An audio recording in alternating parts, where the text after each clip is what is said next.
महाभारत यक्ष युद्ध पर्व अध्याय 159 से 160।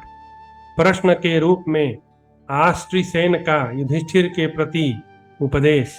वैशंपायन जी कहते हैं, जन्मेजय, राजर्षि आष्ट्रीसेन ने तपस्या द्वारा अपने सारे पाप दग्ध कर दिए थे। राजा युधिष्ठिर ने उनके पास जाकर बड़ी प्रसन्नता के साथ अपना नाम बताते हुए उनके चरणों में मस्तक रखकर प्रणाम किया। तदनंतर द्रौपदी, भीमसेन और परम तपस्वी नकुल, सहदेव ये सभी मस्तक झुकाकर उन राजर्षि को चारों ओर से घेर कर खड़े हो गए।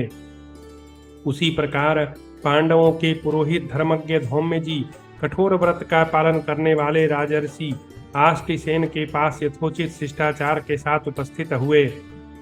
उन धर्मज्ञ मुनि आष्टीसेन ने अपनी दिव्य दृष्टि से कुरुश्रेष्ठा पांडवों को जान लिया और कहा, आप सब लोग बैठें।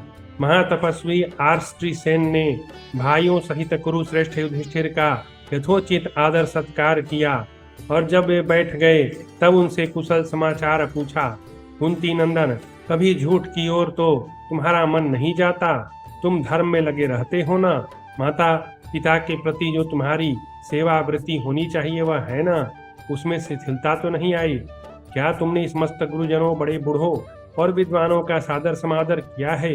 पार्थ, कभी पाप कर्मों में तुम्हारी रुचि नहीं होती?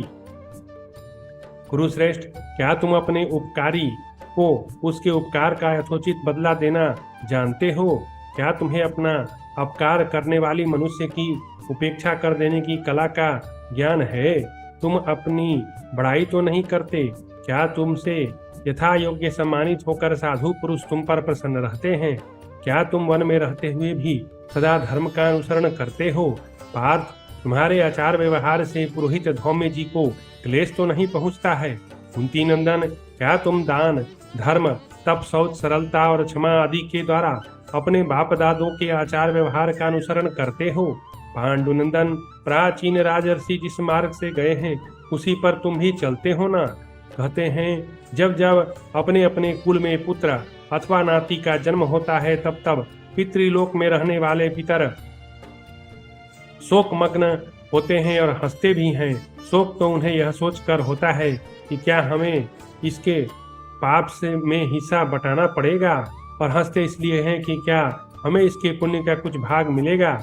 यदि ऐसा हो तो बड़ी अच्छी बात है। पार्थ, जिसके द्वारा पिता, माता, अग्नि, गुरु और आत्मा इन पांचों का आदर होता है वह यह लोक और परलोक दोनों को जीत लेता है।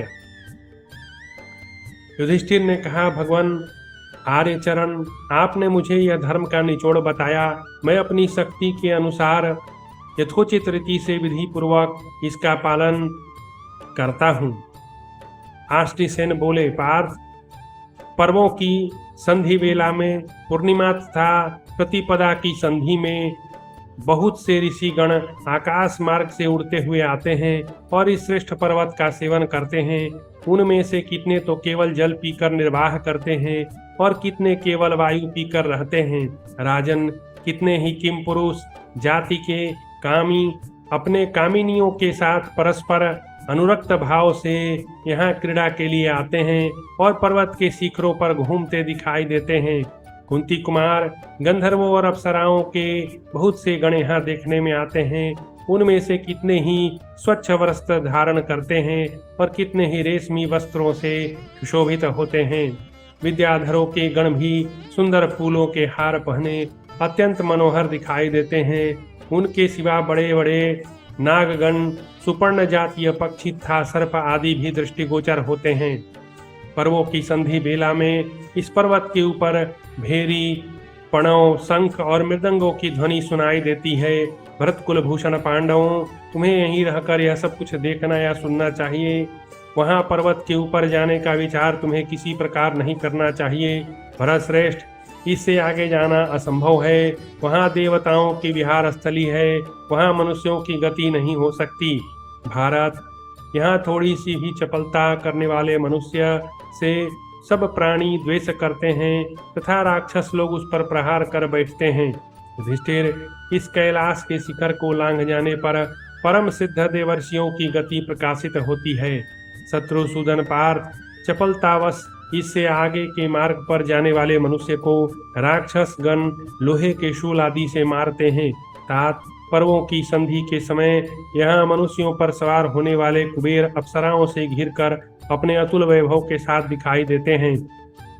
यक्षों तथा राक्षसों के अधिपति कुबेर जब इस कैलाश शिखर पर विराजमान होते हैं, उस समय उदित हुए सूर्य की भांति शोभा पाते हैं। उस अवसर पर सब प्राणी उनका दर्शन करते हैं। भरतश्रेष्ठ, पर्वत का यह शिखर देवताओं, दानवों, सिद्धों तथा कुबेर का क्रीड़ा कानन है। तात पर्व संधि के समय गंधमादन पर्वत पर कुबेर की सेवा में उपस्थित हुए तुम्बरु गंधर्व के सामगान का स्वर स्पष्ट सुनाई पड़ता है। तात युधिष्ठिर, इस प्रकार पर्व संधि काल में सब प्राणी यहाँ अनेक बार ऐसे ऐसे अद्भुत दृश्यों का दर्शन करते हैं। श्रेष्ठ पांडवों, जब तक तुम्हारी अर्जुन से भेंट न हो तब तक मुनियों के भोजन करने योग्य सरस फलों का उपभोग करते हुए तुम सब लोग यहाँ सानंद निवास करो। तात यहाँ आने वाले लोगों को किसी प्रकार चपल नहीं होना चाहिए। तुम यहाँ अपनी इच्छा के अनुसार रहकर और श्रद्धा के अनुसार घूम फिर कर लौट जाओगे और शस्त्रों द्वारा जीती हुई पृथ्वी का पालन करोगे।